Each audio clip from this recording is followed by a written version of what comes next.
What is up, everyone, and welcome back. I'm going to say it before you do. Finally,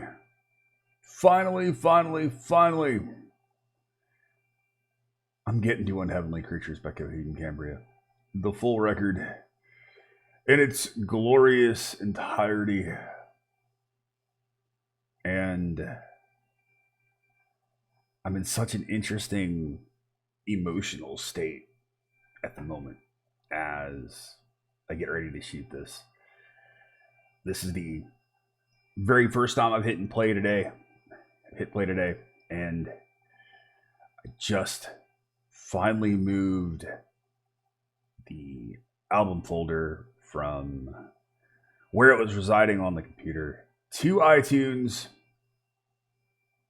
and finally sits there. It has been sitting in a separate folder outside of iTunes for many months since it came out in October and I was given a copy. This journey, like this video, has been a long one. And it's been an amazing one.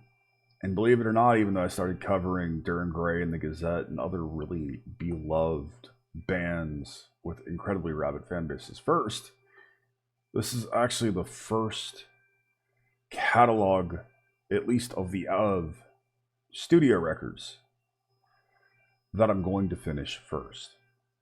My original video for the track In Keeping Secrets of Silent Earth 3 went live on 21 January, back when I had a terrible mic and was still trying to figure out sound, and my voice audio just sounded like garbage.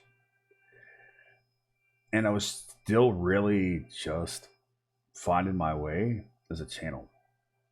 Then, a lot of you in the following months with the build up to Unheavenly Creatures found the channel and suggested that I start checking out the records.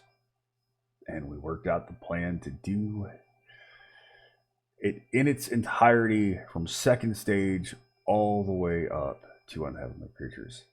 The second stage Turbine video went live 25 June of 2018. As I shoot this, it is Thursday, June 20th. So 360 days ago, just under a year, I shot second stage. And man, what a year it's been. What an incredible journey it's been. I made so many amazing friends that I talked to throughout the week on Facebook, part of a couple of Coheed groups. I try to follow the Reddit, but I've got so much social media, it's hard for me to keep up.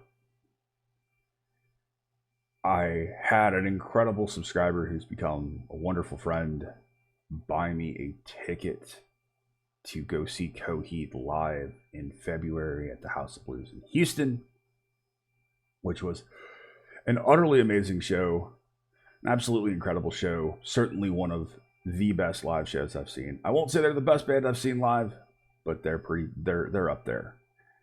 And I had a chance to meet so many of you. I probably met 10 or 12 of you there. It was really interesting to be recognized, and it was just an utterly amazing experience. This whole journey has been an amazing experience, and it's a catalog that really, once you lock into it, as so many of you know, it's so easy once you let yourself feel it to get emotionally invested in the journey, album by album by album. And while there's so many similarities, and I'll certainly do videos about those in the future, because believe me, this is not the end of my Coheed related content. I've got several things coming up. The first being I'm going to do videos, probably five at a time, of really cool moments that I hear in different Coheed tracks. And that's just from sitting down and listening to more Coheed and really giving it time to resonate and finding those little things.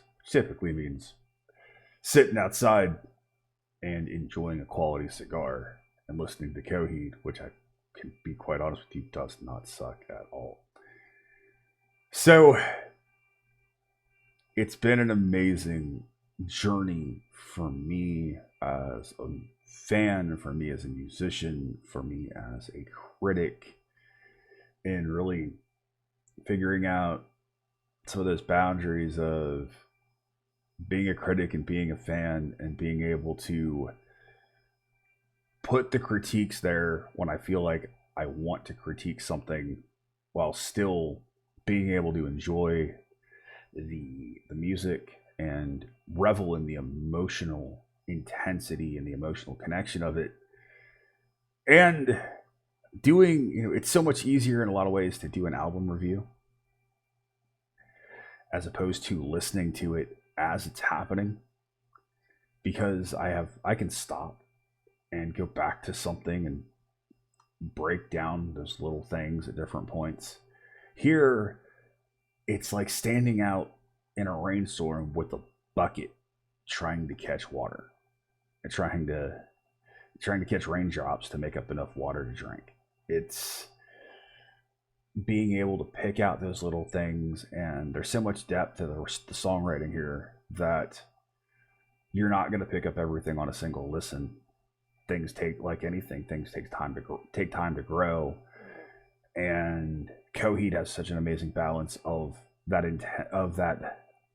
accessibility, yet at the same time there is that complexity in the dynamics and the little things, the little nuances.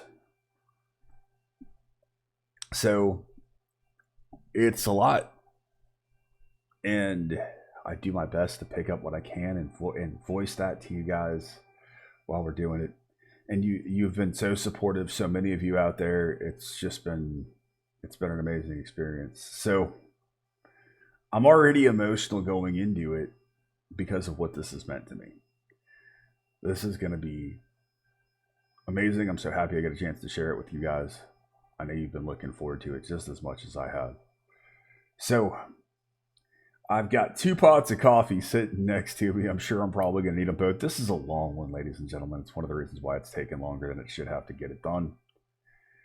You guys at least have the option to stop and pause or come back to it. I certainly will make sure to break down the track by track breakdown, take the extra time and figure out where each track is and put that in the description so you can come back to it. But I'm here for at least 90 minutes, ladies and gentlemen, straight through. Probably a little bit longer because I've got so much to say. Let's get into it, shall we? The band is Coheed and Cambria.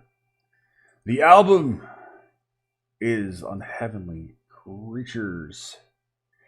The very first track is the Prologue.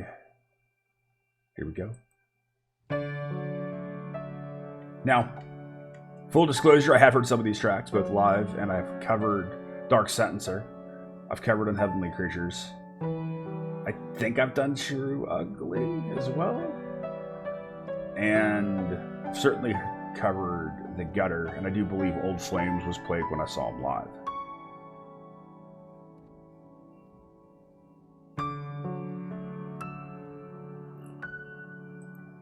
I do love the gorgeous piano intro.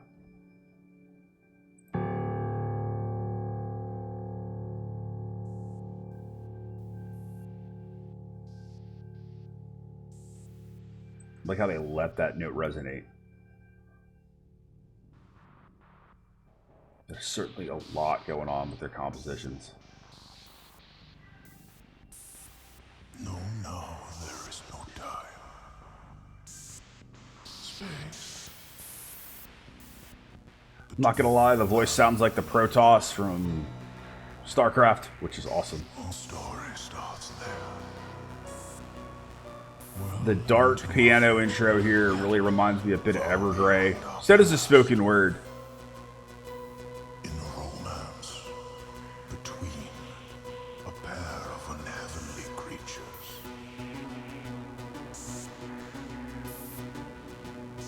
like that subtle bit of electronics. The 5 houses of the Star Supremacy have privatized the detention zones of the galaxy. These planetary prison pits were assembled. That almost 80s like synth fading in and building up starts to crank up the tension. Us to our stage. Where the light must learn to love the black. The dark sentencer. And here we go.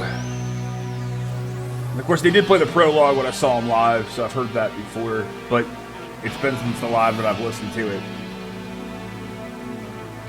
Love that seamless transition into the Dark Sentencer. That's a fantastic job from a compositional standpoint. I really love that palm muted guitar line here. It begins with them, but ends with me, their son, Axis.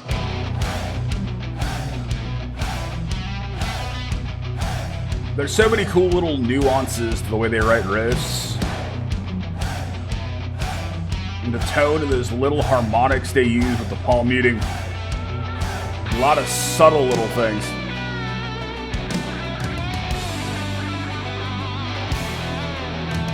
The guitar layering of the axe of the lead, and then with the that little lead there is awesome.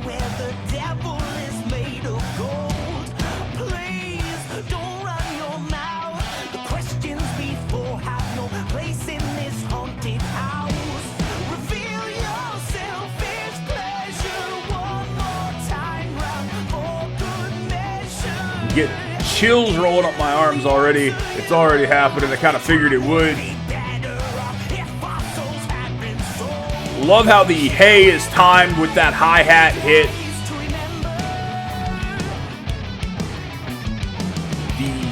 The bass tones from Zach are so rich here. Really holding up that low end and beefing up these riffs. Allow those guitars to be a bit higher. Have that somewhat thinner tone.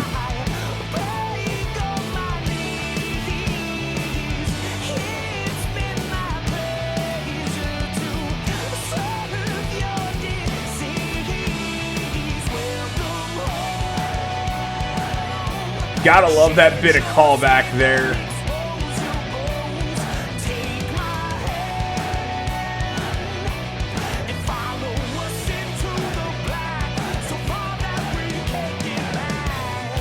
I can definitely say that this track translates brilliantly live, and so many of you can attest to at this point.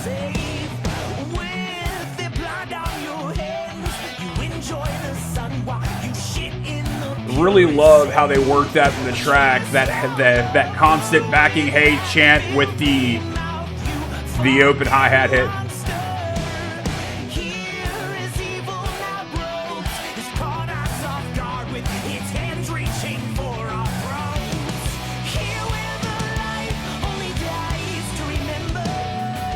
The way Zach and Josh are locking in here with those snare hits and those bass lines, really, really fantastic.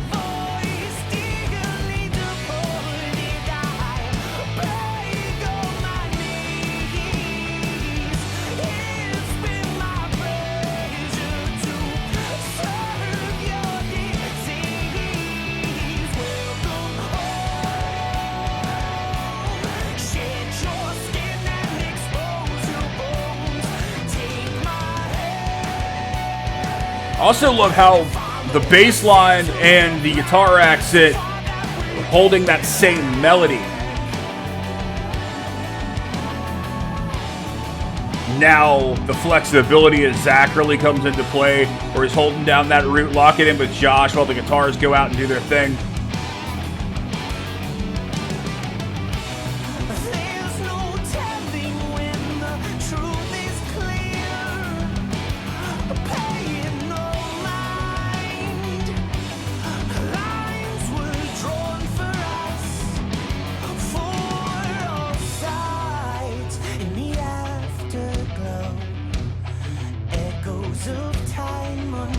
Love the way Claudio uses his voice in different ways to build passages and help create some of that tension for that release.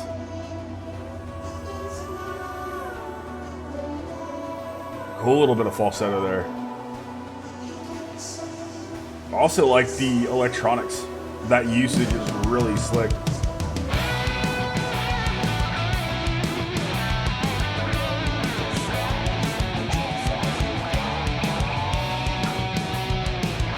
Like that vocal round as well.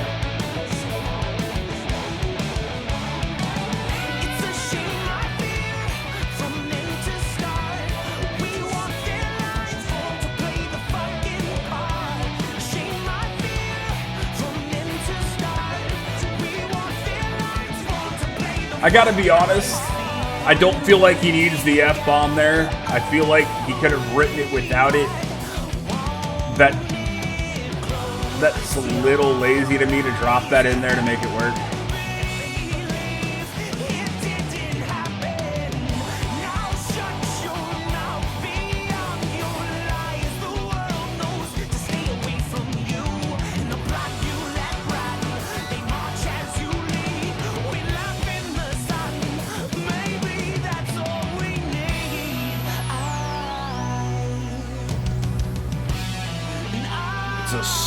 Slick passage here. There's big tom parts. Really outstanding guitar work.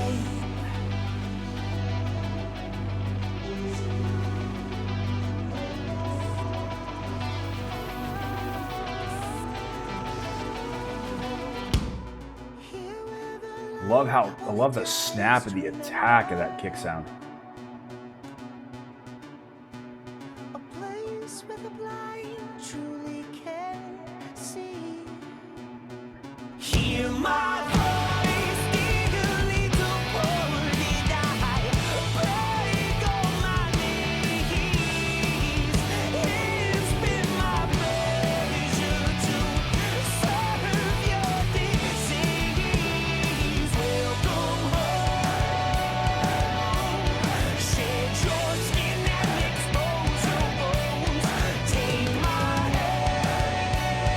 Listening to this again since for the first time since I saw him live, I've been trying to stay away from the record. It just brings that feeling of seeing this track live and screaming my lungs out, pumping my fist every time Hey kicks in.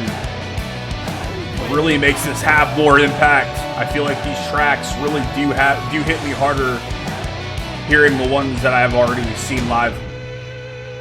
How they have a different and more special meaning. Beautiful piano to move into the next track. The next track is Unheavenly Creatures. Love the 80s video game music here. This is a track that I've done. It is a track that I've heard. We were young and had it all figured out. She was the quiet one and I had the mouth until she fell to her knees. Certainly a track that I absolutely adore. We escaped through the alley in the back. Judge told the creature I love the way they build it with these really strong kick hits the ringing in my head. and the bigger, ballsier guitar tone. Please don't leave me here, my love.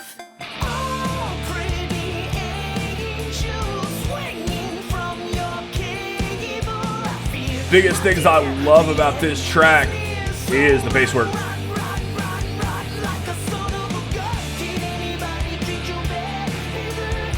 Listen to the way Zach's playing those notes and then he shifts it up. My dear, the end is here. So run like a son of a gun. There was something I forgot to tell her then. Between the kiss and knock, That accent line that's sitting right above the riff. there will be no other. There's a cool effect on the tone. Now I can't keep the It's subtle, but it really adds a little bit of punch to it.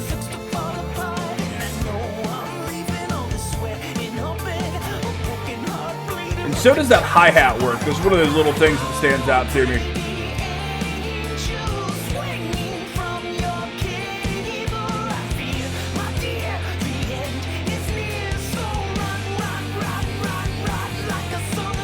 There's some cool guitar layering. There's a couple of different parts back there.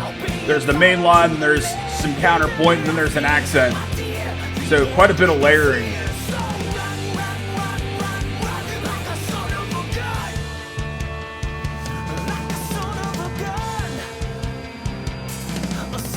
Love that bridge little note into the feedback there. Still hear that feedback. It's interesting how they did that. I'd love to know how they pulled that off in the studio.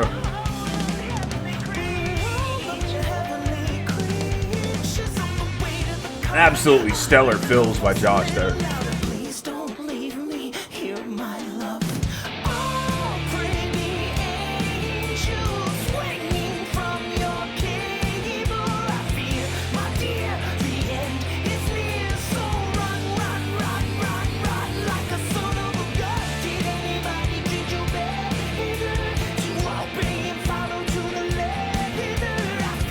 The way Claudio puts these lyrics together, the delivery is really something special and intangible. It's almost unique to him.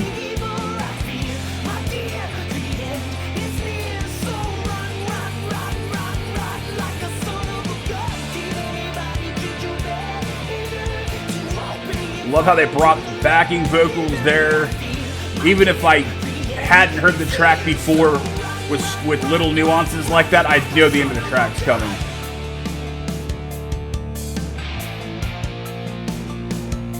And I love bringing back that 8-bit like video game music there. And that really cool hi-hat pattern.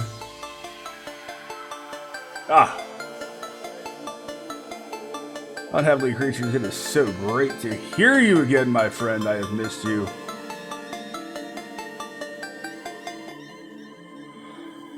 Oh, God, I'm so happy to be doing this record for you guys today. That was Unheavenly Creatures. Next track is Toys.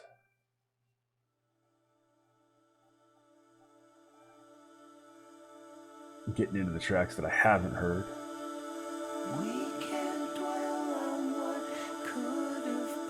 Wow. It's almost something like a modern Sabotage attack there. Such a cool build.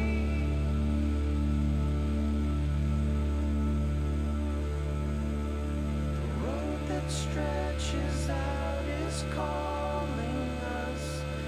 Really cool feedback usage once again. It seems like they're doing that more for this record.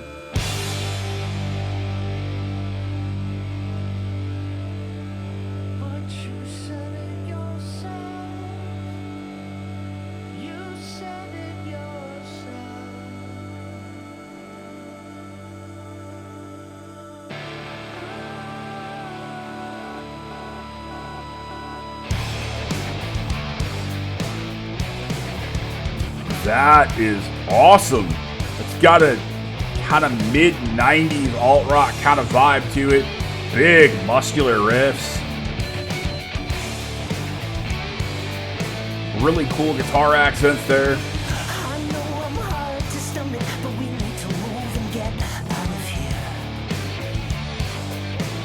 God, I'm trying to place what it reminds me of.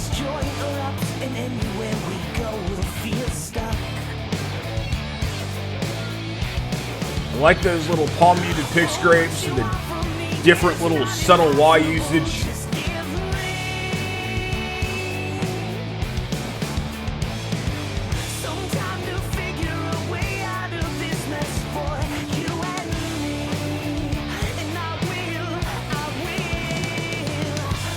The little subtle guitar accents by Trevor is just awesome.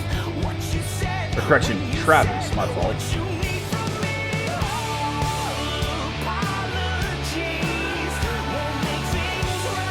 Love how gigantic this chorus is. That big, groovy bass line rolling in there by Zach.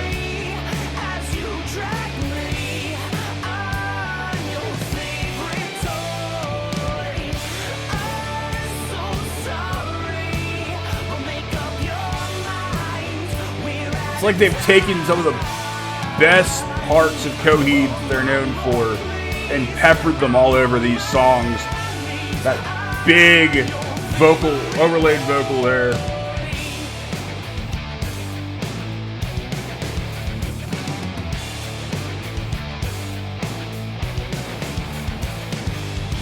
Now it's hard for me to come clean, and I'll tell you why. I'm too damn ashamed, too damn ashamed. Did you miss me? Don't you lie. Oh, I told you so.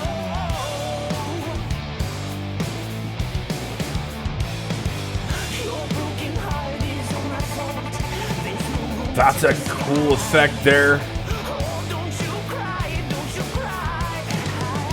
Oh, you said it yourself. The guitar accent's changed. It's playing a slightly different line as opposed to the first verse. You need from me all apologies. Won't make things right with you tonight. Oh, can't you A big attack on the crashes and those big tom hits by Josh really punctuate this chorus. so sorry? Make up your mind. We're out of This is fantastic. I'm surprised I don't hear a lot of people talking about this. It's so huge and it's so easy to listen to.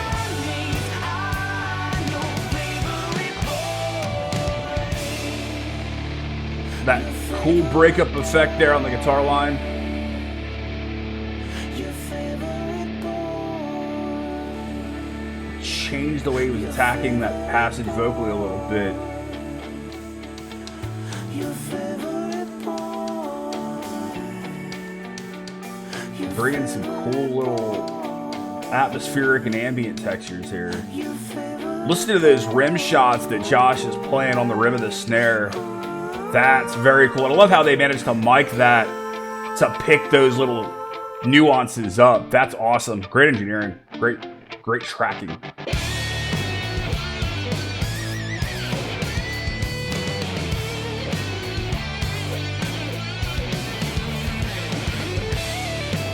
You guys are gonna hate me. Well, some of you are gonna hate me, but I can see where I'm getting it. Where it reminds me of. It reminds me a little bit of Creed with these big muscular riffs. Oh, you said it yourself. You said it yourself. And there's a little bit of Queen with that kind of bombastic vocal here. Awesome. Great shit transition back in.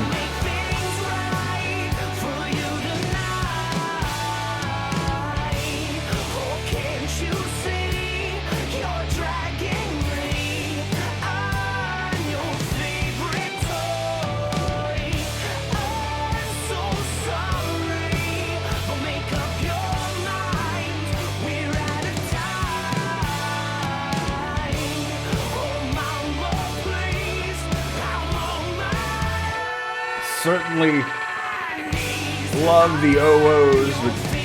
You could almost play the Coheed drinking game and take shots every time they use an OO and be pretty hammered by the end of it. And that's not an insult, it's just an observation.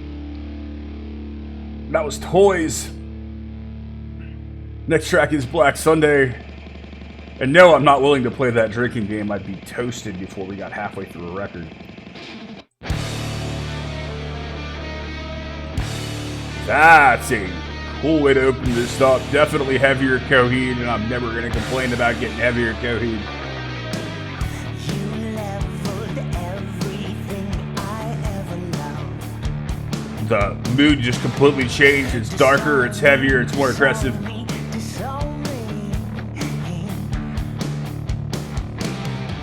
Get some of those like Black Rainbow and Dissension like elements here.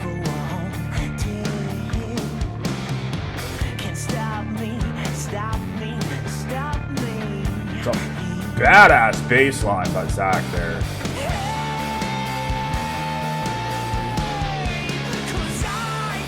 Wow. Absolutely wicked vocal. Killer bass line there.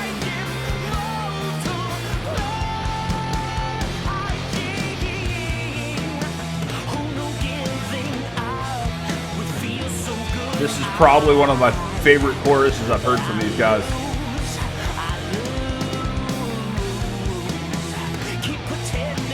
Outstanding fills. There's some cool string noise going on in the back there.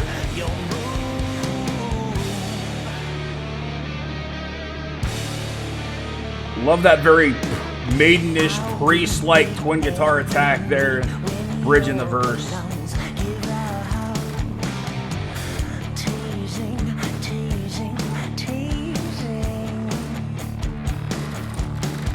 Love that bit of distortion on that bass tone too. That's not being played clean. There's a bit of grit to that tone.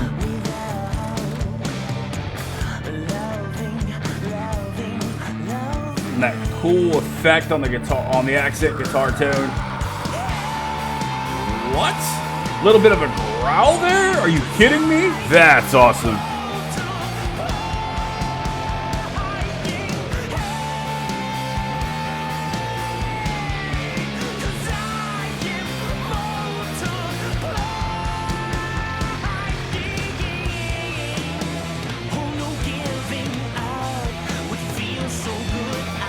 They've taken that two-part chorus that they do so well, and they've expanded upon it in a heavier context. I really dig it.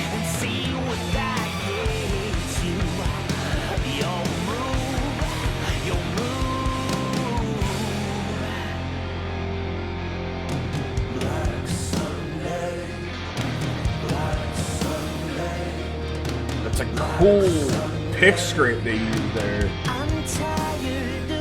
That's a really cool accent line there.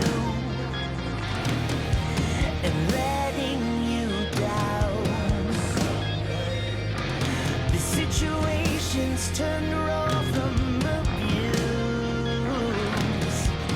I'll be your clown. I'll be the one for you to use black. The vibe has changed a bit here in the verse. It's really different. And a bit more of that punk-like groove.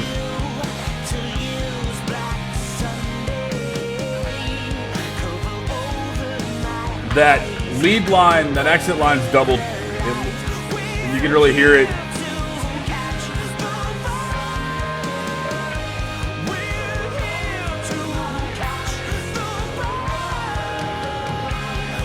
Great round, fantastic vocals.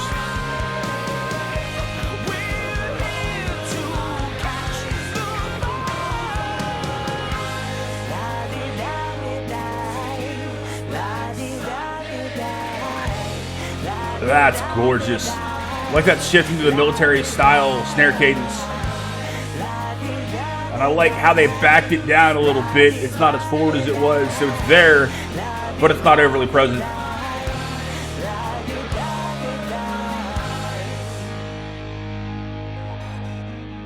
That track smokes. That was awesome. That was Black Sunday. Love, love, love that track. Next track is Queen of the Dark.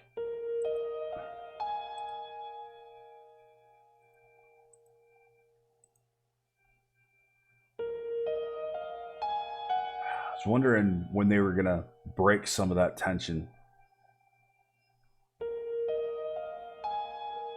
And they're doing it here with that really subtle and sparse piano.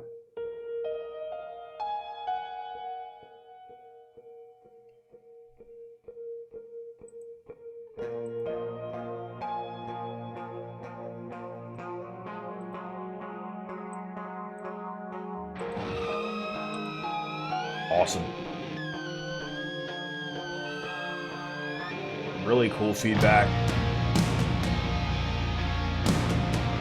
Listen to the way they've beefed up the drums here and really increased that attack.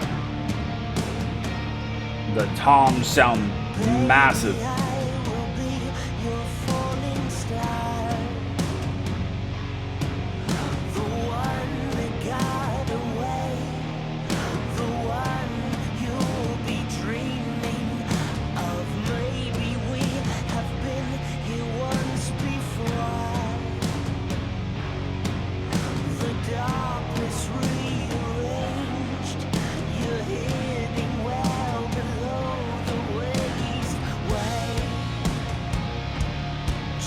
Wow, that riff is awesome.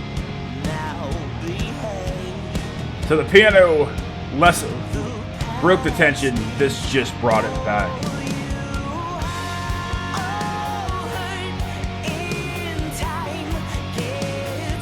Wow.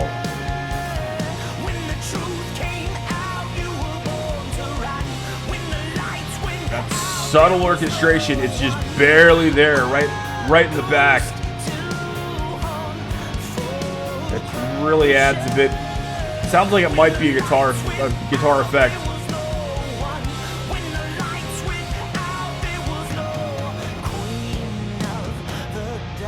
Maybe guitar with the violin back there at the edge.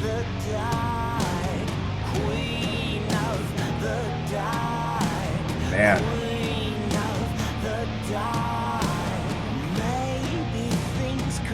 That two-part chorus that they love to do took a different twist there and flowed seamlessly into this verse.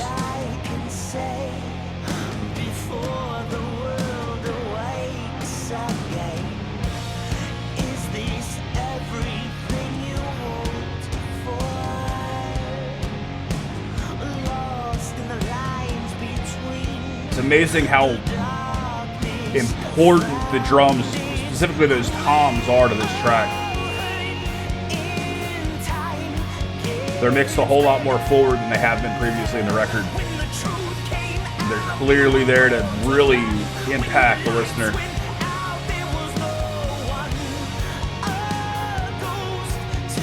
Yeah, that orchestration's a bit more forward. They brought it up a little bit.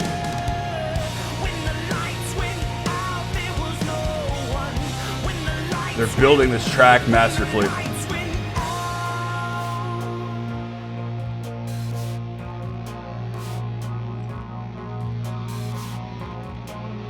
Really subtle hi-hat work is so slick. You also get that subtle crash work. They've backed the crashes off.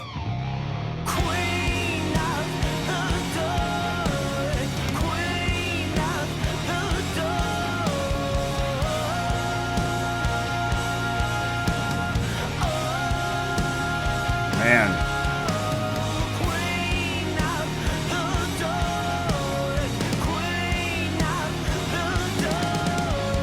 I've also backed the drums off just a touch.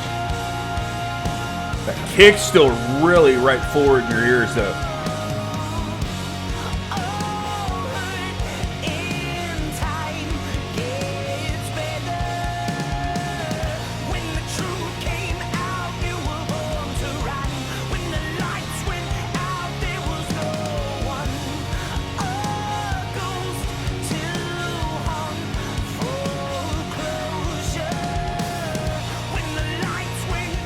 That darkness, that grit, and that anger that he's hitting when he gets into When the Lights Went Out. Man. Utterly beautiful.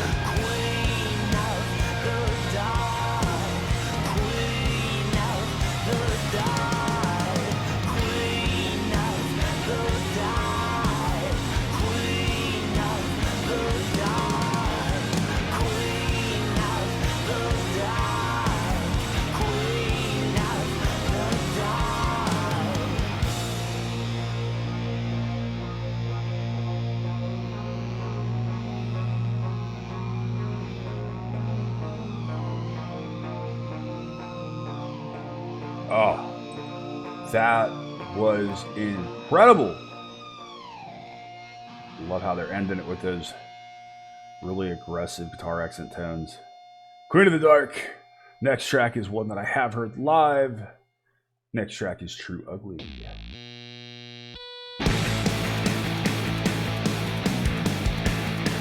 Get a bit more of that in your face, punk-like vibe. A bit more of that like Priest and Maiden-esque influence there as well. Getting more of that distortion on that bass tone again.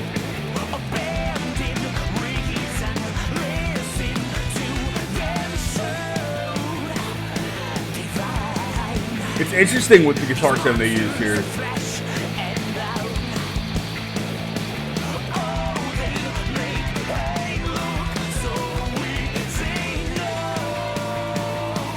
Really cool vocal layering there. Outstanding drop into that groove.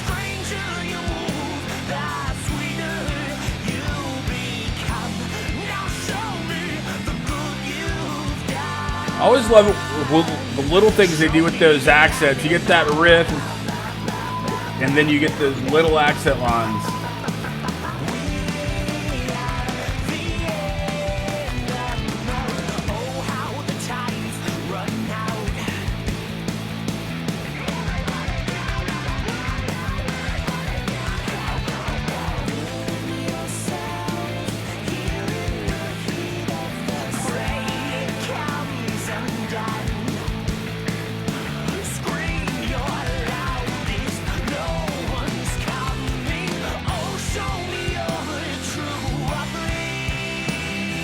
Really cool shift into that groove again.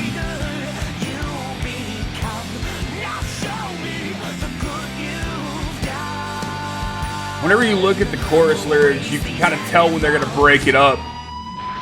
Because they'll start, it tends to be every 4 vocal lines.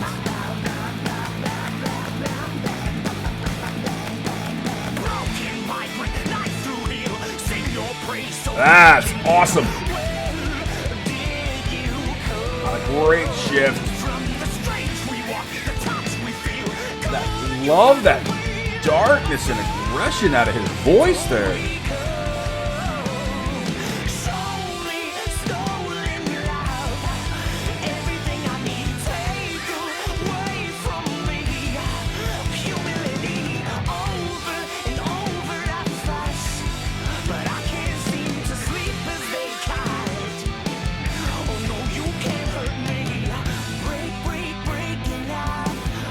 It's also interesting in these tracks, this track being a big one, but some of the other tracks we've heard so far already, how the guitars have thinner tones and they're higher, and they're really relying on Zach more than they did at points with Mike Todd to carry the rhythm and to really have that up front.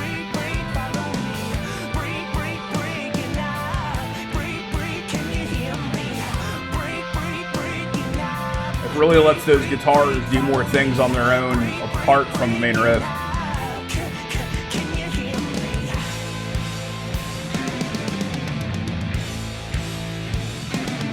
Really get some of that 70s flair there too.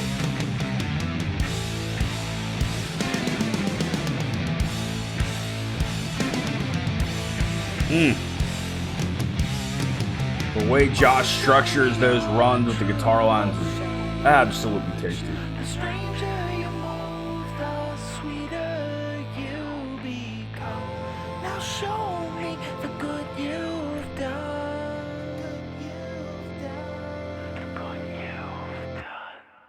Oh, show me your true ugly. The stranger you move, the sweeter you become. Now show me the good you've done. Show me the animal. You fucking animal.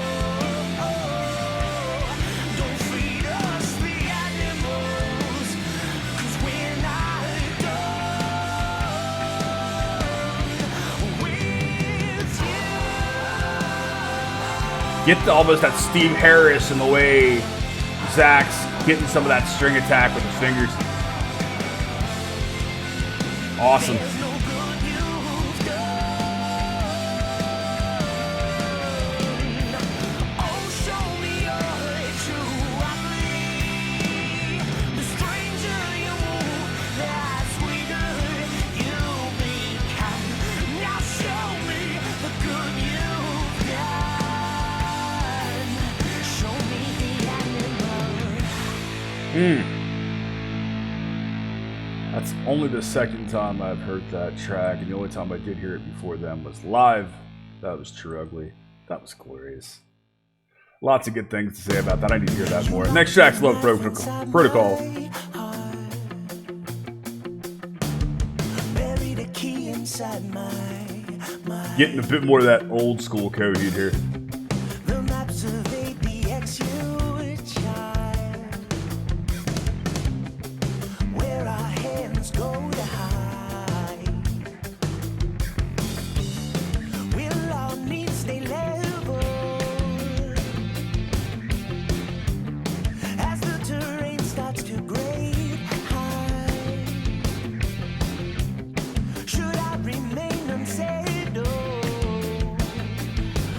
I like how they were using that pre-chorus really to build this up and give them a little bit more room for the chorus.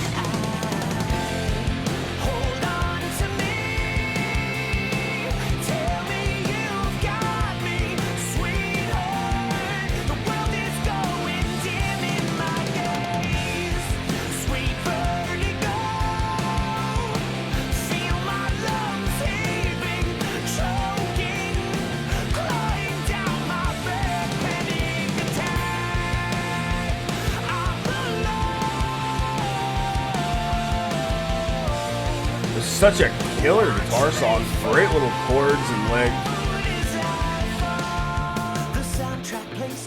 This really does remind me of something you might expect to hear on Second Stage or Keeping Secrets. It's got a very old school Coheed feel.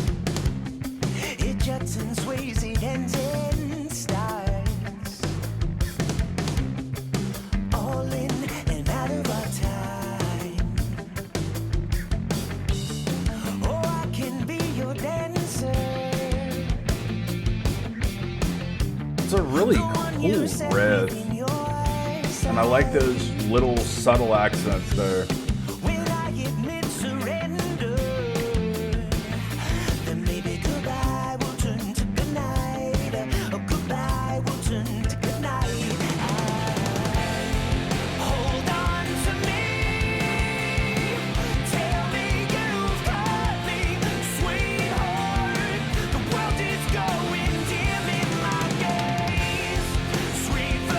Get that almost playful like feels from Josh, that really rich rolling moving bass line there.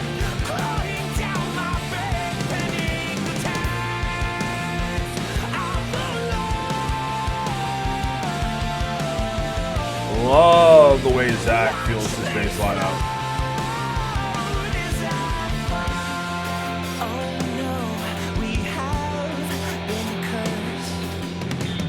That cool hi-hat pattern is something I don't expect to hear from other drummers. The way he works those little things open and close and gets those little nuances that affect different passages.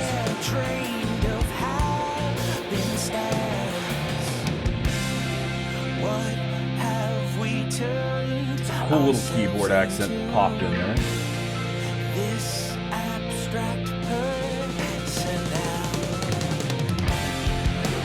Love the choice for that very punk-like feel going into the chorus.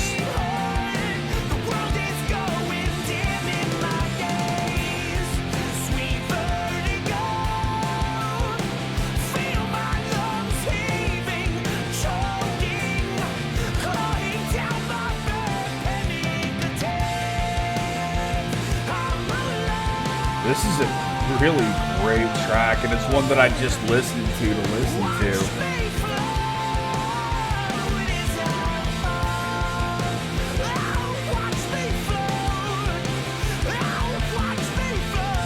Love that choke voicing there as he's phrasing "Watch Me Float."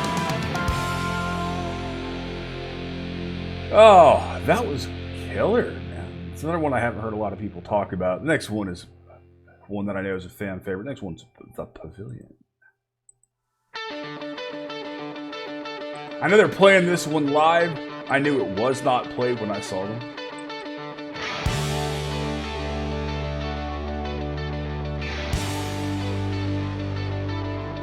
Cool little pick scrapes there.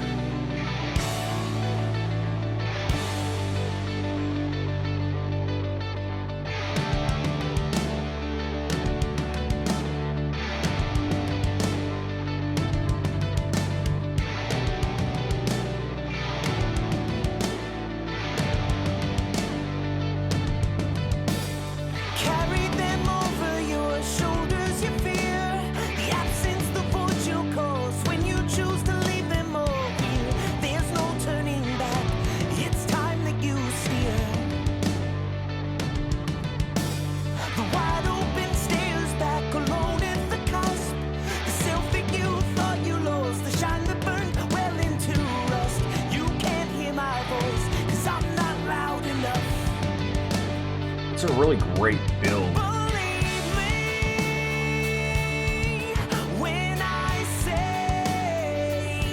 It's always interesting how they write things to give Claudio that room.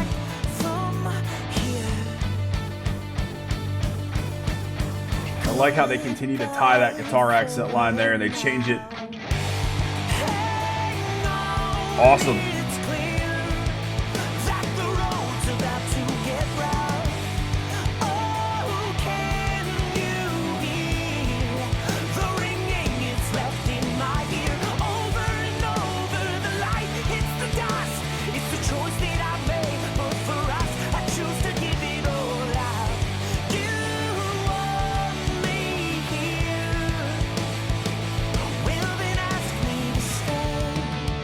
His lyrics are so ambiguous that you can really take them and apply them to different parts of your own life. I can see why a lot of people love it because there's so many meanings they can apply to their own situation.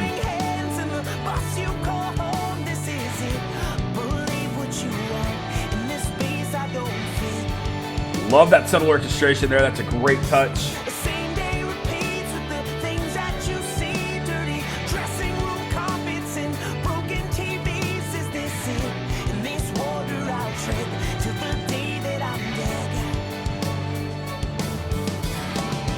They've really built these passages there so incredibly well. I like how they brought that orchestration there into the chorus.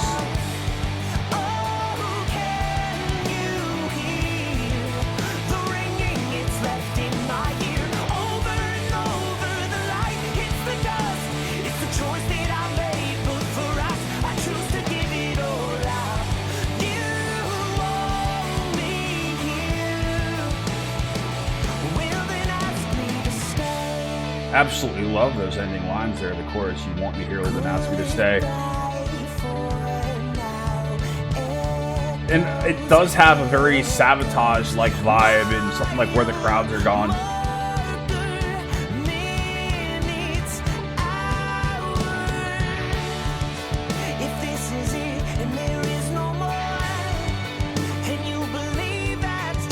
That cool violin passage there.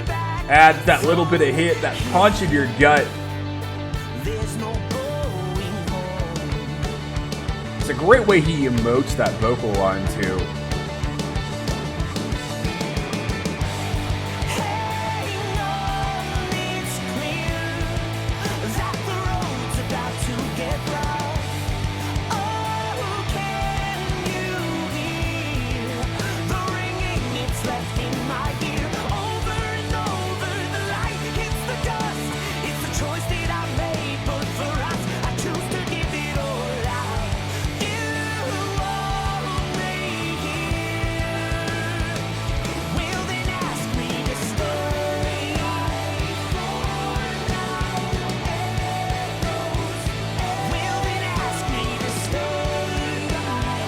Love the choice to make that part around. It's something that Claudio does incredibly well. One of the best out there as far as that goes. And they really do have that impact on the listener.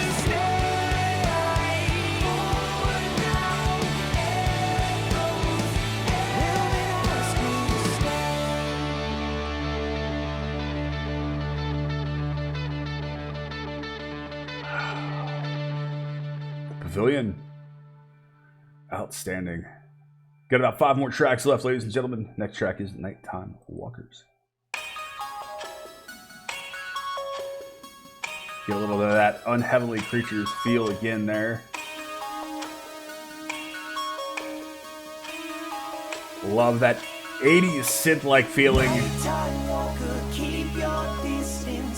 Really cool vocal layering and slight effects there on the vocals.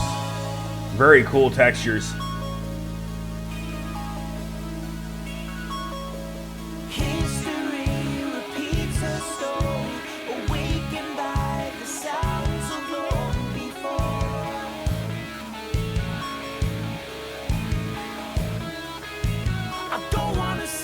There's a really cool expression pedal effect on that guitar tone as they're coming out of those vocal lines.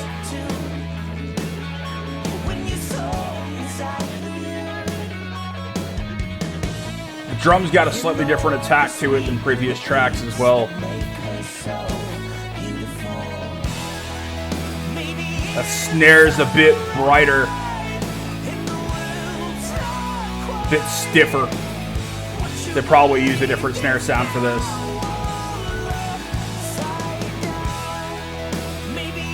Really brought those synths and the slight orchestration in more.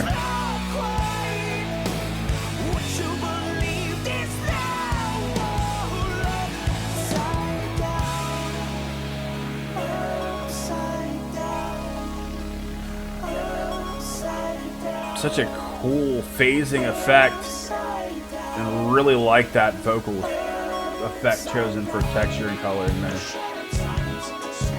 That's awesome. The geek in me is screaming and jumping up and down right now.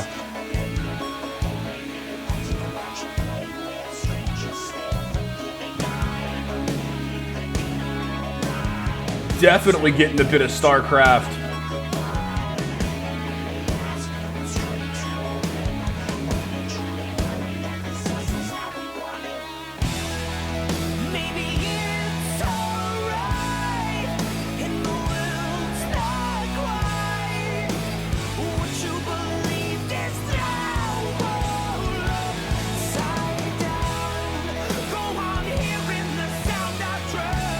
Such a different track than I expect from Coheed. It's got their songwriting hallmarks, but the different effects, the different vocal effects, different textures are really different than I expect, and it's really refreshing.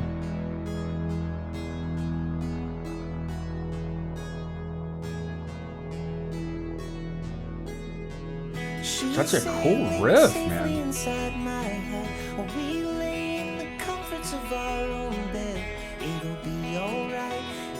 Sounds like there's a pitch correction effect or something that slightly altered Claudio's vocal tone. It's really cool.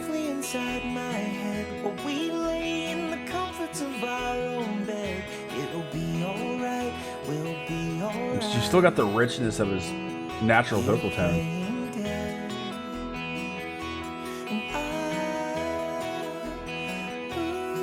Love how subtle that bass line is. It's just barely there. That's great.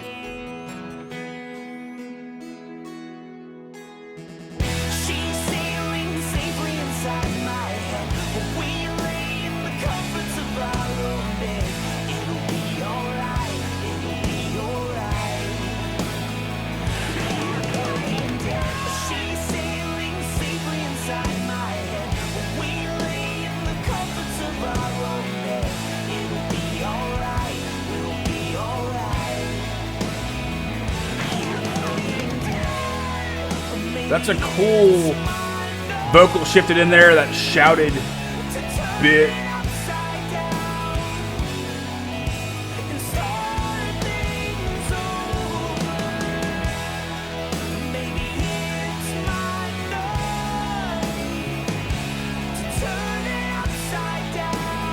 Oh.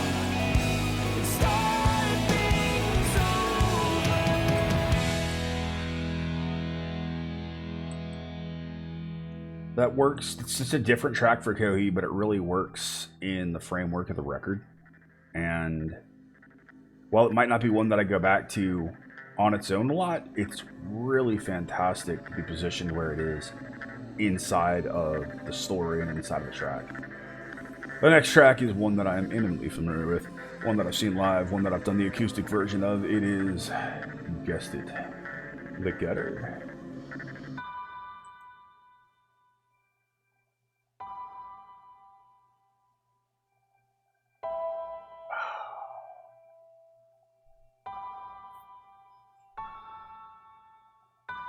Over my dead body, these stars will let you know that slightly effect-driven piano piece.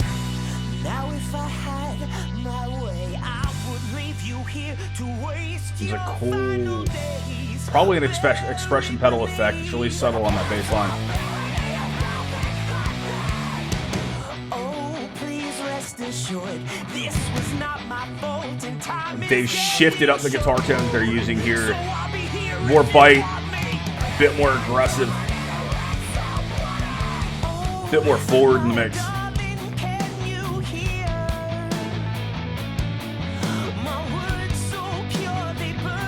Really love that accent there.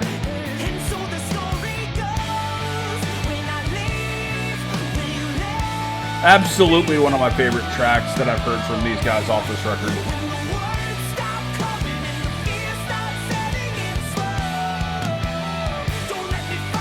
Love that little pull off of the bass and guitar line too.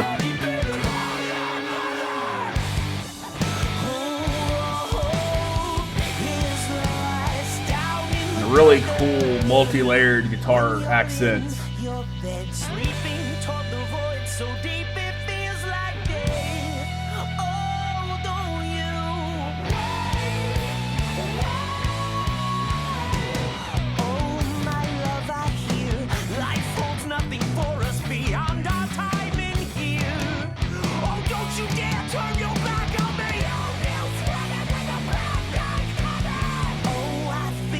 Great shouted vocal there. I like how they pop that straight in the middle of the verse.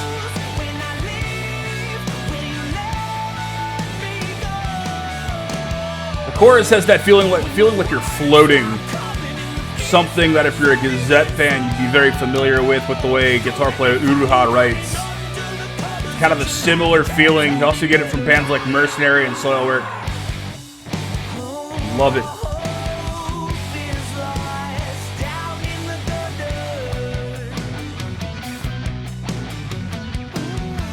Love that subtle ride work there. Really outstanding drum pattern.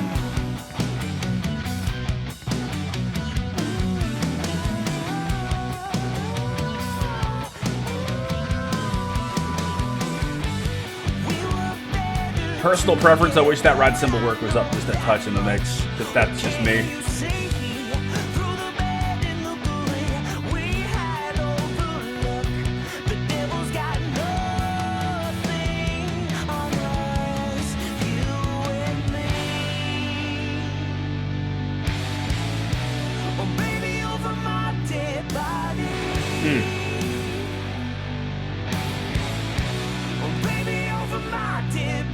Getting a different snare sound again there from different parts of the record.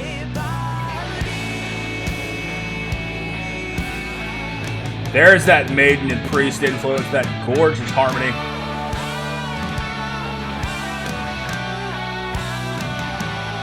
And certainly a bit of the Queen there.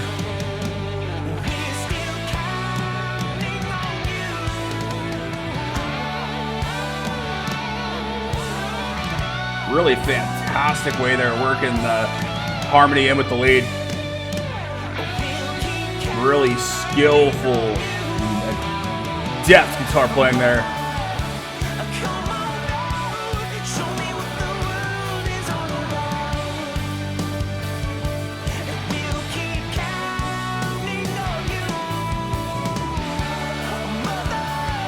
This really is a track that would fit really well on something like Get Apollo 1.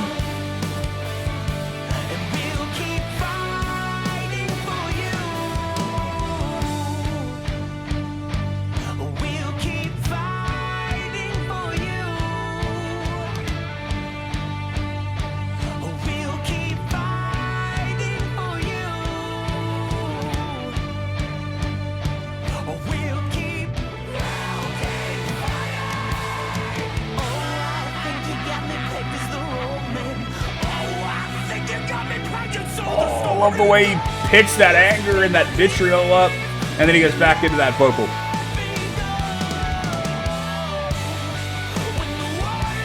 And they really put a bit more emphasis on that accent here. Really cool bends there too. Pinch harmonics.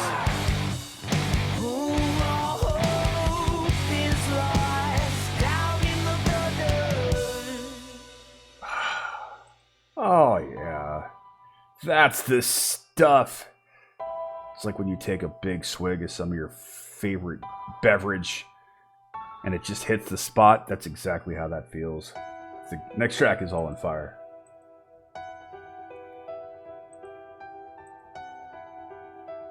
and changing that tension, changing so much about what these guys do really is those big moments of tension and release.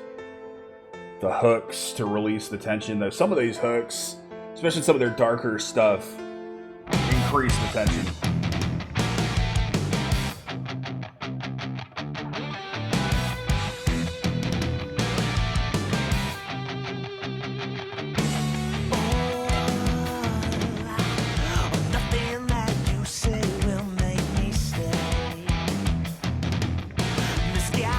Love that riff. Really love the clarity in the bass lines here.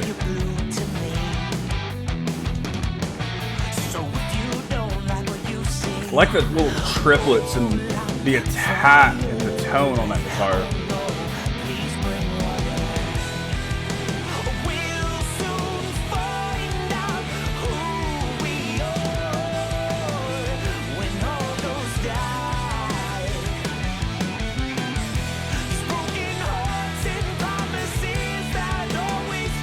These big, warm bass lines are something that always grabbed me by the short and curlies, the proverbial short and curlies. So when they do choruses like this, especially those walking bass lines with the drums, it really impacts me. And what I love is to hear as a listener.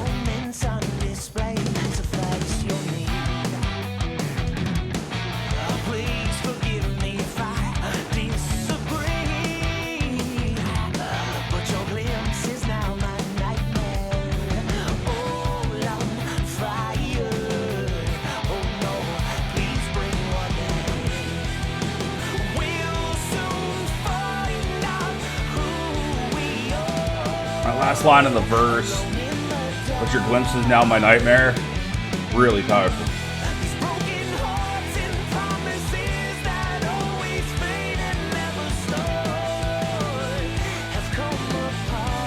That accent line is really powerful and really strong here. I feel like they've gotten even more adept and better as players, and they write more intricate accent lines.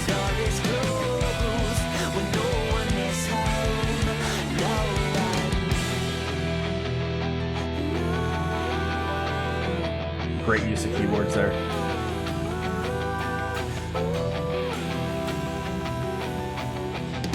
Sweet phantom, know now that I respect your conscious pantomime between what's said and what was. That's a very Iron Maiden-like bass line. You can really hear that influence in Zach.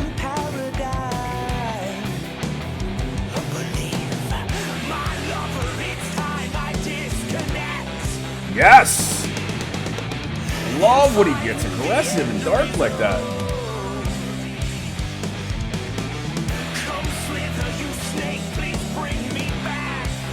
I know some of you like happier, flowery Coheed. I love dark, intense, vitriolic Claudio.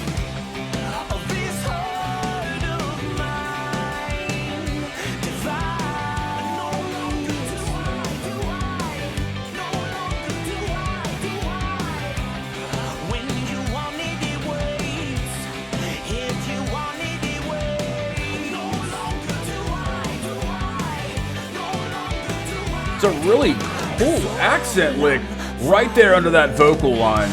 It's really subtle, but it's there. And that piano line that's just slow, just subtly sitting there, you barely even notice it.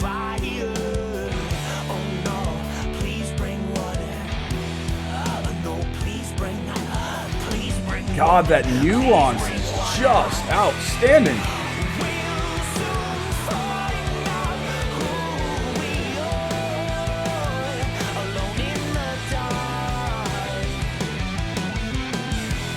Oh, that beautiful bass guitar bass and drum interplay. Is it gonna kick in here again? There it is. Absolutely adore that.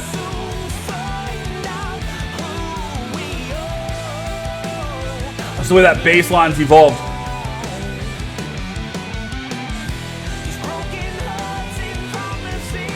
Don't get me wrong, I love Mike Todd, but Zach is absolutely shining all over this record.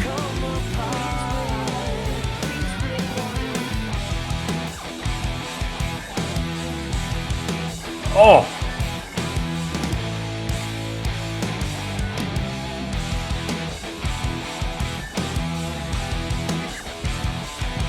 Love that pop, that aggression when he's attacking those last couple of notes and each part of that bass line. That was wicked. That was all on fire. Track 13, ladies and gentlemen, It Walks Among Us.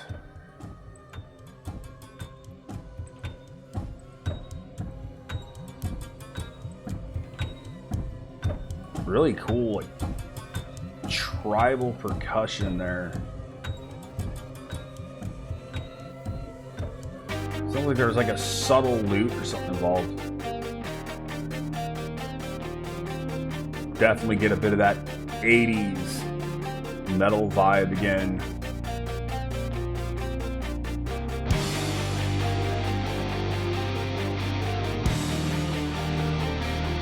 Really thick, rich, multi-layered guitars and little accent stuff. A lot of different passages going on here. This would be a pain in the ass to play live.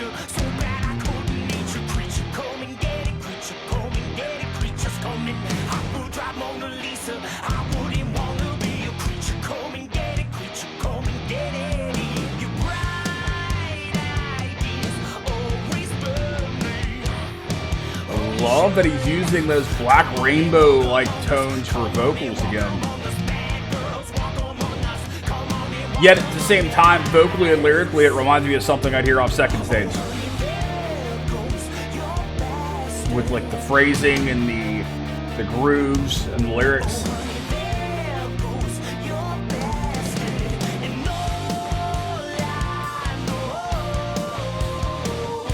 You get more of that punk, emo-like feeling there with the groove, but it's darker.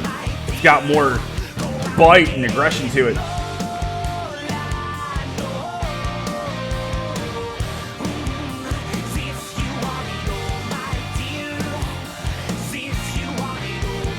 It feels like and that honestly feels almost like a callback, but it might not be.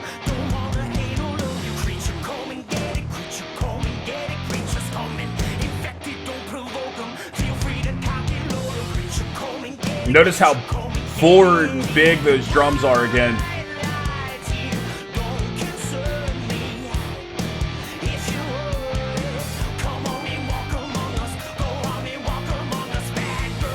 And the cool, really dirty accent tone.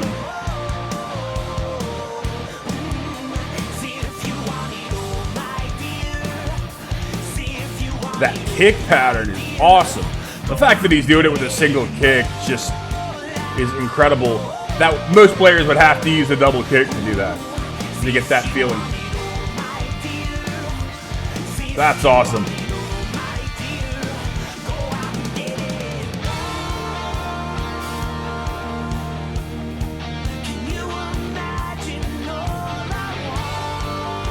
The hook here is so gigantic. Little pitch harmonic, like it.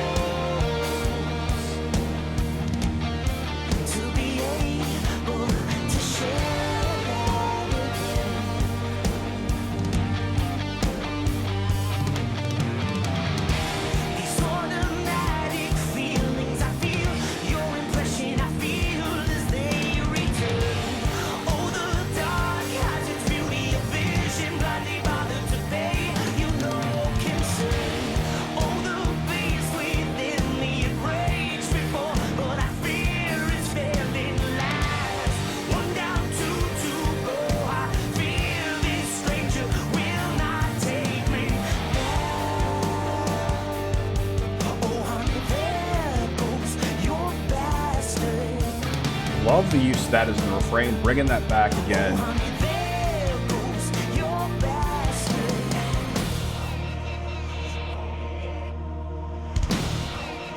Like how they've done that in a different way with the electronics.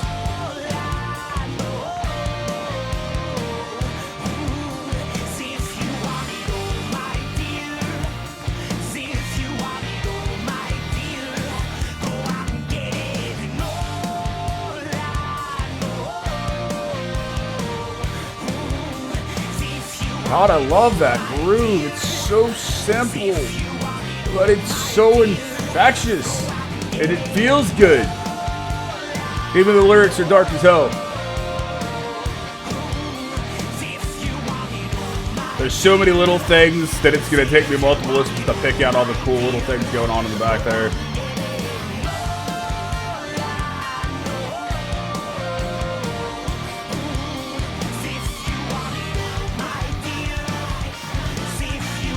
Oh, that kick pattern is one of my favorites on the record.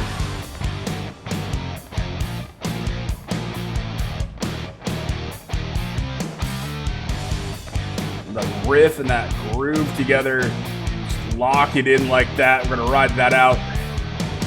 Oh, damn, that feels good. Next track is Old Flames. I do believe they played this when I saw them live.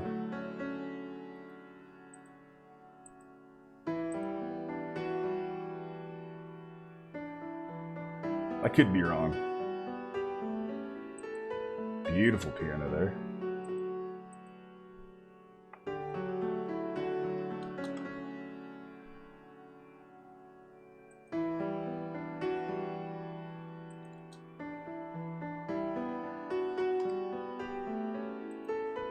Really love how gorgeous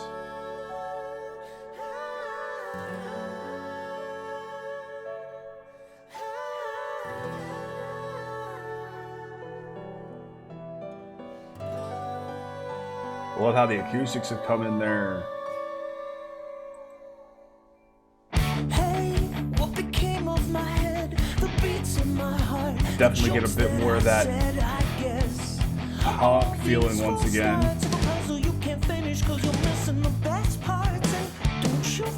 And yes, I did look it up. I have heard Old Flames once.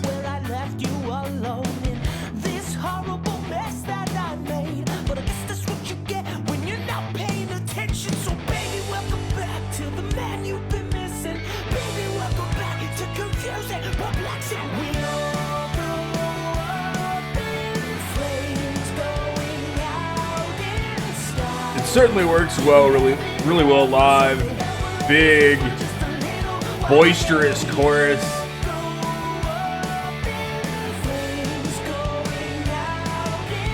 Really strong groove, very easy to sing along to, as many of you have probably found out recently.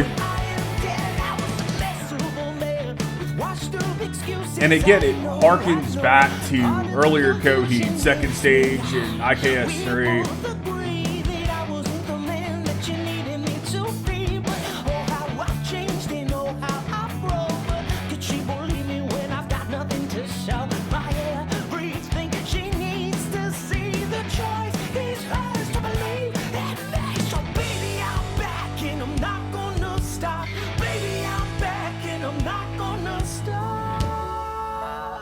Like that bit of falsetto, that bit of head voice with that little bit of break up there. I wonder how many times it took him to nail that vocal.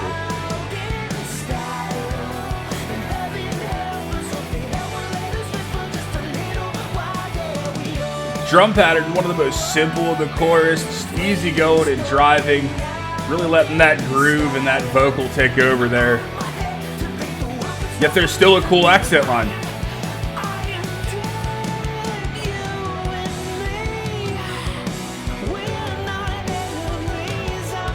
There's one of those big Josh tom patterns.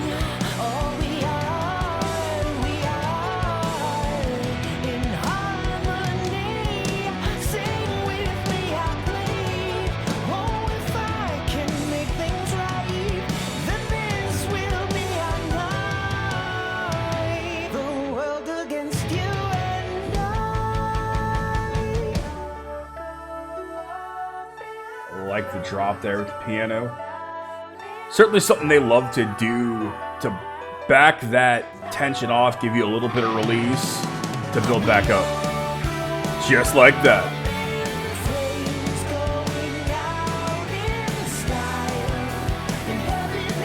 And there's an accent line, and it also sounds like there's a faint chorus back there. And there's the piano. Really subtle layering.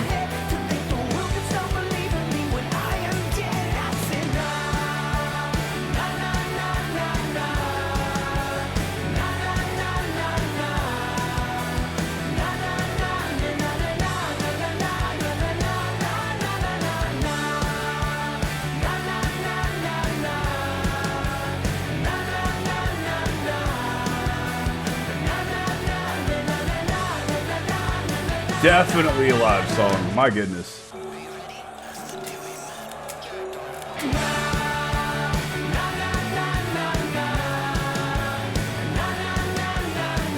Beautiful bass line there.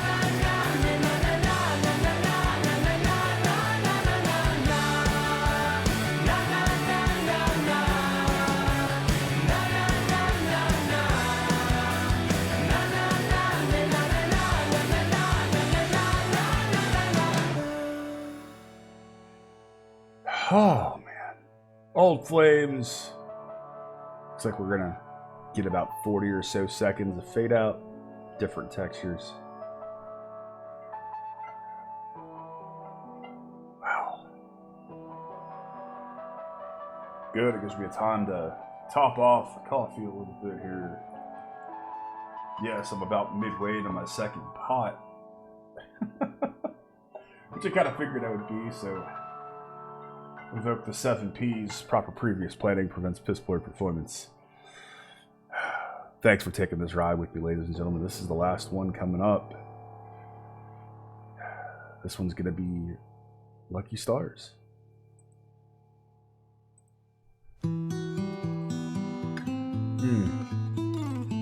A sucker for big classical acoustic guitar passages like this.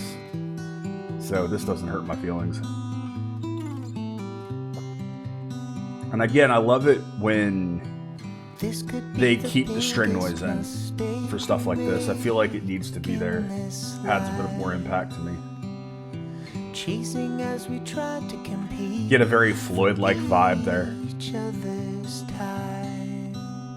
From the world we locked ourselves The tenderness and the warmth in Claudio's tone here is to keep beautiful. us safe from more to see. They can't hide you from me. Thank your lucky star that we can call this Chills, our lots of chills, lots and lots of chills. That violin is this beautiful. life worth dreaming. I can be your heart, be your soul. Love how it's evolving there. Don't you let me go. That chorus there almost makes me want to cry. That is so beautiful. That we can call this ours. Wow.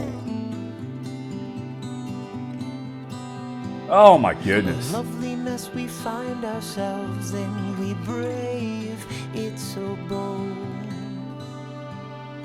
Quietly we dance through the heat, your hand as I hold.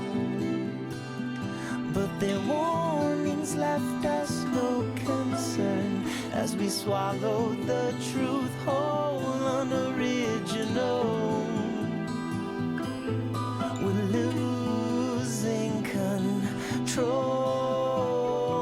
Thank your lucky stars that we can call this ours. We've had some bad ideas, yet we're still here in this life worth dreaming up. I can be your heart, be your soul. Just don't let me off easy, don't you let me go. This is probably one of the most beautiful sets of lyrics I've heard from them in a while. Really hits very hard. Speaking of Floyd vibes, let's keep that going, shall we? Utterly beautiful way to kick in. Love the rich lead tone there.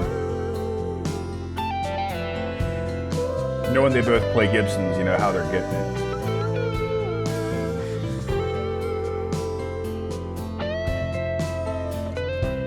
The emotion, the feel, the touch, and the lead choices here. Subtle uses of vibrato. All the ghosts that you left them with. Remember all the ghosts that you left them with. Remember all the ghosts that you left them with.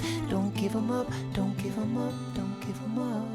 It works so well, especially with that beautiful finger picked guitar line. That we That snare sound, you can hear they've opened the snare up a bit. You get more of the springs, a little bit more of that resonance. Josh has got such a deft touch there. It really works. Also really tender on the toms, the cymbals, and on the kick. It's just such a gorgeous mood.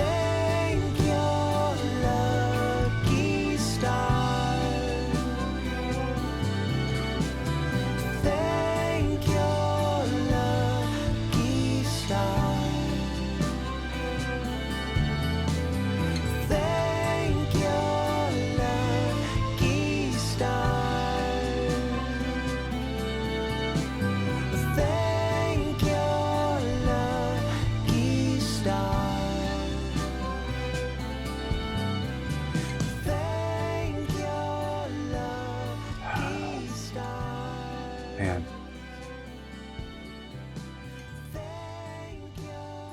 What a hell of a way to end a record, ladies and gentlemen. Hell of a way to end a record.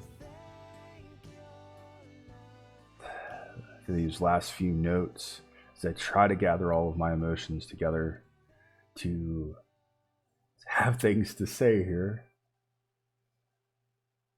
That was Lucky Stars. Man, I guess first things first, I want to thank my lucky stars. I want to thank my lucky stars for all of you, for every single one of you out there who has really supported this endeavor from the beginning, and those of you that came in during the endeavor and have supported it just with your support, your kind words, your actions, being given records from fans, being given concert tickets. Are you kidding me?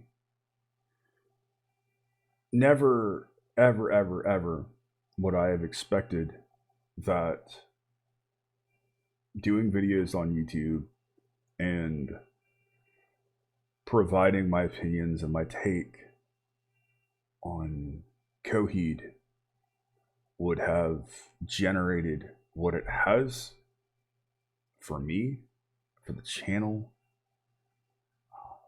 being able to have personal contact from Josh, the drummer, who many of you know and love. Such an amazing guy. And it's been incredibly special. So the end of this record, as powerful as it is just with the record itself, it's also incredibly powerful for me because it marks the end of the studio journey that I started 360 days ago with the full records. And if you count doing the Catalyst track, doing In Keeping Secrets of Silent Earth, way back in January of last year, it's almost a year and a half. And it's certainly not the end, but it's emotional in so many ways. I thank my lucky stars for all of you. You guys have just been beyond incredible, beyond amazing, impatient at points, which is completely understandable because I have been so impatient as well. Really, really, really impatient.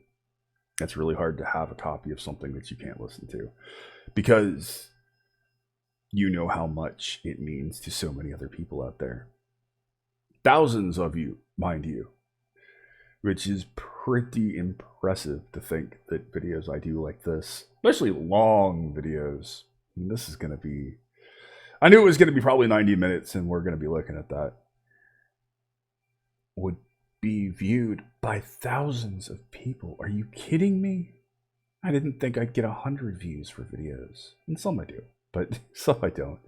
These are pretty well received, incredibly well received as far as I'm concerned. So I thank my lucky stars for all of you. I really do, and I mean that from the absolute bottom of my heart. And this has been an incredibly amazing and emotional experience, and that was an incredible ending.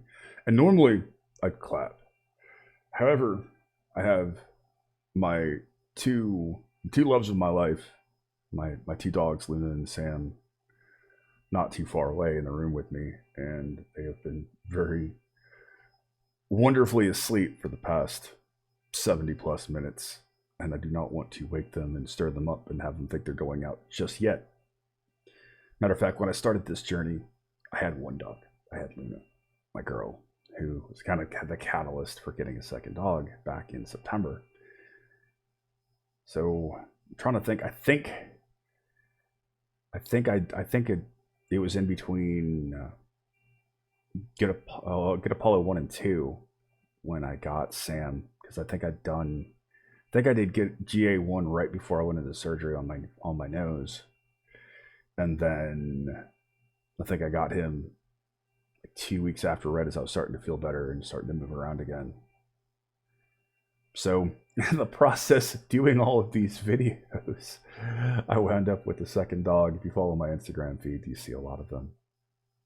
A lot of pictures of those two knuckleheads. But it's another little thing that's happened. It shows just how big this journey has been and how time has elapsed. Originally, I wanted to get this done before I saw them live, but things just didn't work out, unfortunately. You know, as somebody who spent many years of my adult life in operations, plans change and plans fail. I hear the adage: you fail to plan, you plan to fail. Well, even if you plan to fail or you fail to plan, plans still fail. Anyway, we got it done. Finally, for all of you incredible people, for myself, I can listen to this now. It can be on iTunes. I can put it back in queue on Spotify. What an incredible record! What an amazing record in so many ways, and it's interesting to think about in a broader context too, because I've got a couple of really big fandoms here on the channel. I've got all you wonderful Coheed fans. I've got Duran Gray fans. I've got Gazette fans. And the significance of that is each one of these three bands put out a record in 2018. The Gazette did, then Duran Gray did, then in October, Coheed did. Why is that significant, Baldman?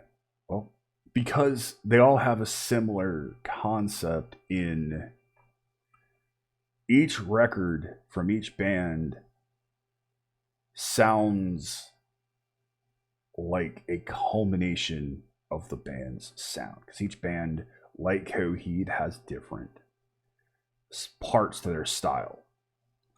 Coheed started out much like as a very emo-ish band back in the early 2000s, which is one of the reasons why I struggled to listen to them at first, because I just couldn't get into the emo sound. It was not my bag. And they've evolved. They've become far more of a progressive rock band. And some of the emo influences are still there, but they at points with certain records like New World, like Black Rainbow, like Ascension and Dissension, they were there, but they weren't as strong. And I know some people got turned off by that. If you listen to this record, it really does feel like there are really strong elements of each record, and they're all there, and they're all coming forward at points during the record, during these different tracks. You have tracks that really do sound like they could have been on Second Stage in a certain context, or they could have been on like In Keeping Secrets, or they could have been on Good Apollo, or they could have fit into Black Rainbow or the Ascension and Dissension records.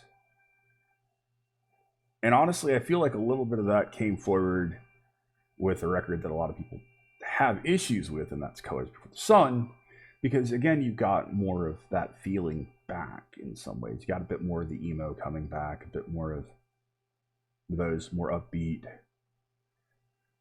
sing-a-song passages and feelings.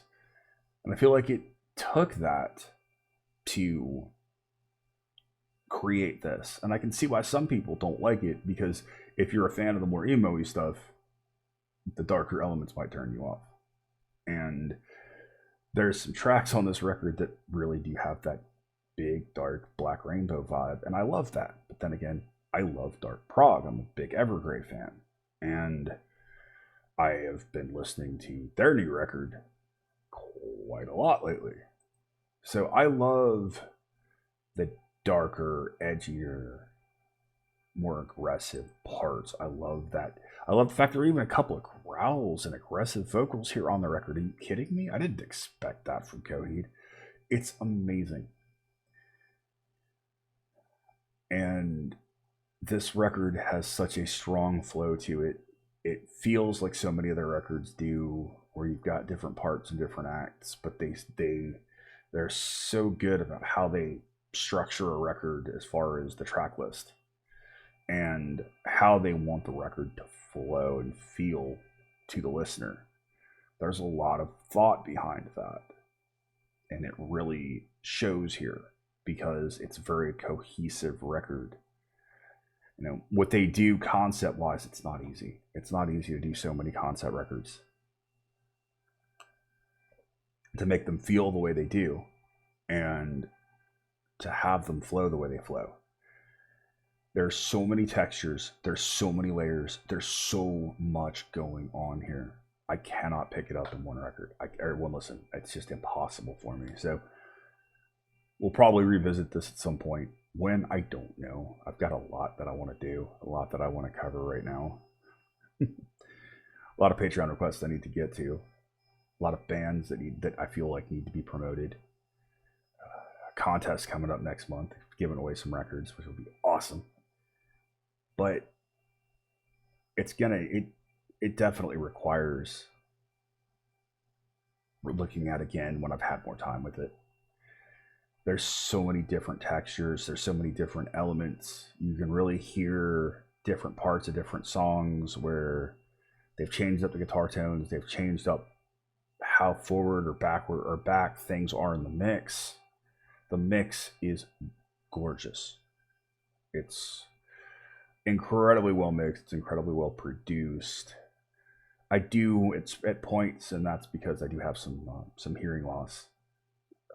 Some hearing loss is a little bit of an understatement, but I have hearing loss, and sometimes I can't pick up some of the higher frequencies when they're up a bit too high. So I do wish that some of those things, like the hi-hat, not the hi-hat, but the ride cymbal would have been down. Just, it would have been a little bit more in my hearing range, but what I hear and frequencies that I'm able to touch are lesser than the average listener. So you guys can probably hear some of that stuff a little bit better than I can. And mix for the masses, don't mix for those of us that are a little bit harder of hearing than the average person. Love the different guitar tones, the different layering, the different uses of orchestration and electronics, different effects on the vocals. Really, probably the most diverse record as far as the different effects they've put on there. And I do get some of that. I love getting some of that aggressive dissension and Black Rainbow feeling in those lower ranges, and a more intense vitriolic anger and emotion that he uses in some of those points. Those little breakups that Claudio, I don't know how the man does it, how the man controls his voice to get some of those little breaks that he's trying to put into a track to make the listener experience. Because it's not easy. If you've got experience as a singer or vocalist, you know that it's tough sometimes to find that. And to be able to stay on the pitch you want without completely losing it. So I said there, I don't know. I wonder how many takes it took him to nail that vocal. He might be one of those that can drop it in the first couple of tries. It might be one of those that frustrated the hell out of him in the vocal booth. Who knows? Other than Claudio and the guys that were there experiencing it. It was an incredibly emotional roller coaster ride through the gamut of emotions, which is something I certainly expect from a Coheed record. Musically, it took all of their influences, all those things from those different records. The emo, the 70s prog, the 80s metal. There's a ton of the Iron Maiden, Judas Priest, Queen's Reich, other influences there. You can certainly hear in Zach Cooper's bass playing that he's a Maiden fan, and that Steve Harris is an influence. You listen to the way that guy plays at points. So those bass lines really are something that you have heard from Steve Harris. Some of the string attack that he gets. I've seen some people say that he's a bit more straightforward than Mike Todd, and on this record, I completely disagree. I think he really phrases incredibly well, and his bass playing is absolutely top notch here. And the chemistry between him and Josh is better from a personal standpoint as a bass player and a guitar player that I've heard with Mike Todd. You can hear that Josh is kind of playing around it with when he was dealing with Mike to make it work and kind of force it. A good drummer will make up for that lack of chemistry. Here, and seeing them live together, granted, I never had a chance to see Mike Todd live, but here you can and having seen them live, you can certainly see that the chemistry there exists. It's very real and it's not forced. And there's just some amazing moments, and it's one thing that I really have to do, go back track by track and find some of those key moments, because I just listened to a 70+ minute record and I'm not remembering all of it to be able to point out and go, that's that. But I guess that means there's more cigars from my humidor in my future. And at some point, I might, if there's interest, I might just sit out with some headphones and a cigar and my camera and just shoot some videos and just freeform it and talk about what I'm hearing when I'm hearing it, or do what I do, take notes and put it back in a video. Either way, I'm certainly going to revisit some of those, because man, there's just some great moments, and I can't wait to get that first 5 video up for you. I love the ambiguity of a lot of these lyrics, the fact that they serve a purpose. They fit inside of what Claudio wants to tell the story with. At the same time, you're able to grab onto them yourself, grab onto them personally, and truly make them your own and make that personal connection. That's such that it really is an intangible quality. Several lyricists have it, but Claudio is very special, and the way he does it with those very conversational lyrics, the very conversational delivery, to be able to make people grab onto that and think, yes, I can see that in part of my life too, is clearly one of the reasons why you Coheed fans out there, those of us among the fence, are so passionate about the band. At the same time, and I'm going to be slightly negative here, I do apologize, I feel like some Coheed fans, especially some of the earlier fans that are very big emo fans as opposed to progressive rock fans, they're not as receptive to things that aren't what they think Coheed should sound like. Hey, that's not my Coheed. We've all had those moments, right? A band releases something that's not what we expect or not what we wanted, and suddenly it's, well, that's not my band. That's not how I'm used to them sounding. It needs to be my band. And because of that, we write them off, or we write off that song because it doesn't necessarily sound like you had that image in your head of how you thought it should sound. And you really miss out because of it. Doing the channel and listening to as much music as I do, it's so diverse from all over the world and styles that I was not necessarily a fan of before. Here we are with Coheed, and it really made me open up even more and realize what I was doing, that I was doing that too, and realize that I have to change it because I'm missing out on too much. I know some people don't like the record. I don't get the hate. I think it's fantastic. Is it long? Oh yeah, it's long. But at the same time, I think because of the diversity in it, because I felt like I was listening to parts from each one of these records in Unheavenly Creatures, I feel like it was one of the easiest records that I've done. When I did the Afterman records, I was crushed. I was just so crushed afterwards. I didn't want to do anything. When I did Get Apollo 1, that's it.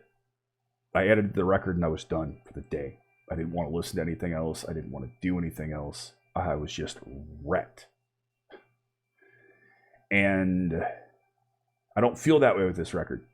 I really don't. I've had all that emotional pounding and beating and intensity that I want out of a Coheed record, blown my mind with incredible musicianship and prog and elements.